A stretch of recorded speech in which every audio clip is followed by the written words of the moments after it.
ขอเสียงได้ขอจะพูดนะโอ้ไอ้เพิ่มมาบ่หลายจัดการเที่ยวนะแน่บ่ได้ ดูภาพคนกระซัน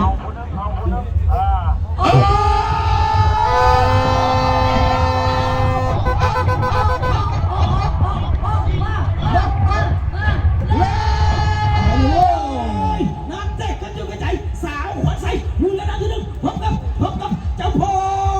กาเงินบ้านพอใส่มดจังหวัดเอาละไว้มดร่างกายพบกับมดจังหวัดสาวขวัญใสเป็นรอบที่สามบอลลูกเที่ยวนี้มุ่งมุ่งมาผ่านไปไหนวันไหนสาวขวัญใสธนาคารตลาดเอาดีน้ำมันน้ำเบียร์น้ำเสียน้ำซีเราทีนี้กันปลอดภัยหมดมีสไลด์ใส่ให้หมดแล้วบ่มันไผ่กระบอกมันคือกันไผ่กระมาแต่เมืองยมราชไผ่กระบอกเมื่อลาสิเอาติดไปติดมือเมื่อนั้นยังเบียดยังเสียดยังสียังคู่ขี้สูสีเด้อพี่น้องเด้อยังบอกมาถึงตามสายตายังสูสีกันในท้ายในหัวยังโบได้ได้สักยังไผ่ธรรมดาคู่ขี้สูสีเกียนเสียเพื่อไผ่เพื่อนั้นท่าซาเลนคู่นี้ที่เป็นคู่จุดโลกมือบอมีสมองกันอีกบอหรือว่าอะไรยังคู่ขี้สูสีบ้านพกแสกเมืองเงินมาลานกับห้องการอุตสาหกรรมการค้าเมืองนาคายมาแล้วใส่คนใส่เริ่มอัดเริ่มเบี่ยงเริ่มหนีขึ้นมาคนใส่อยู่ห้องน้ำที่หนึ่งส่งเสริมโดยธนาคารพัฒนาเราเอลดีอัดกับไพบัตมาอัดกับพ่อตาครับเมืองกับรัฐมาเลยแล้วคนใส่ขึ้นมาแล้วใส่ดี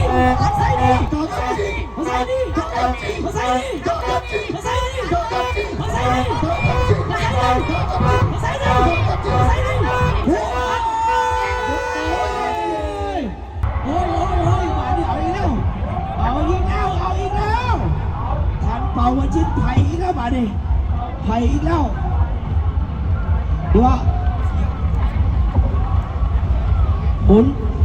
ผลการตัดสินออกมาจากเหตุการณ์สิงห์เทเลอร์สปอร์ตกวางเที่ยวที่79